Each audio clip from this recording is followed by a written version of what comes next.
ఎంపీటీసీల సంఘం, సర్పంచుల సంఘం నుంచి పేరు పేరున ఆహ్వానిస్తున్నాం.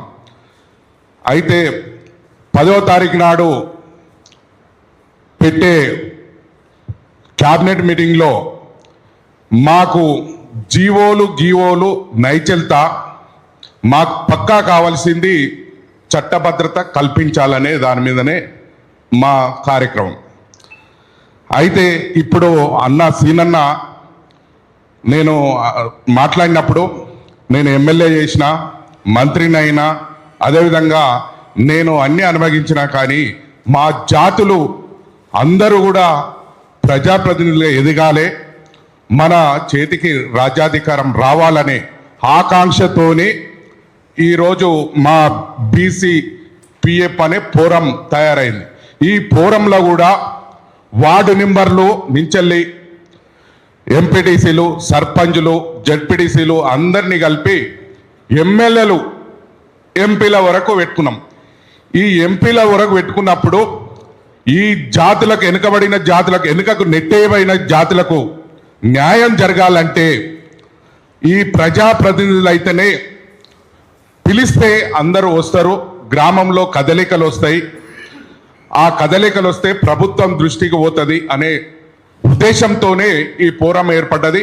ఈ ఫోరంలో ఎలాంటి రాజకీయ విభేదాలు కానీ, రాజకీయాలు కానీ స్థావరం లేకుండా ఉన్నది. ఈ ఫోరంలో ఎవరైనా, ఏ పార్టీ వారైనా చేరొచ్చు. స్థానిక ప్రజాప్రతినిధులకు, పదవులకు కూడా సర్వ అధికారాలు ఇవ్వాలనే దానికోసమే పనిచేస్తున్నట్టు బీసీబీఎఫ్ ఉద్దేశం. కాబట్టి ఈరోజు ఐఏఎస్ చేసి కలెక్టర్, మా నల్గొండ జిల్లా కలెక్టర్ చేస్తున్నప్పుడు ఎన్నో సమస్యల మీద పోయినప్పుడు పరిష్కరించడం, నేను నా జాతి కోసం నేను కూడా నా వంతుగా సేవలు అందించాలని, రిటైర్మెంట్ అయినాక కూడా ఈ జాతులకు న్యాయం చేయాలని వచ్చిన చిరంజీవి సార్లకు ప్రత్యేక ధన్యవాదాలు.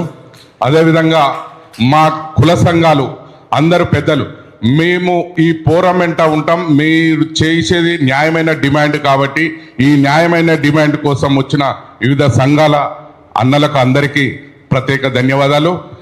సర్పంచ్ నుంచి పార్లమెంట్ మెంబర్ వరకు ఈ యొక్క ప్రజాప్రతినిధుల ఫోరంలో మరి 42% రిజర్వేషనే ధ్యేయంగా చేస్తున్నటువంటి ఈ మహాధర్నాకు రావాలని ప్రతి ఒక్కరిని మేము ఈ యొక్క మీడియా ప్రతినిధుల ద్వారా మేము వేడుకుంటున్నాం.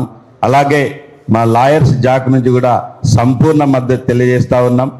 తెలంగాణలో ఉన్నటువంటి ఓబీసీ, బీసీ లాయర్స్ అందరూ కూడా ఈ యొక్క మహాధర్నా కార్యక్రమంలో పాల్గొనాలని కూడా ఈ యొక్క మీడియా ద్వారా వేడుకుంటూ నాకు ఈ అవకాశం ఇచ్చినందుకు ధన్యవాదాలు. Thank you very much.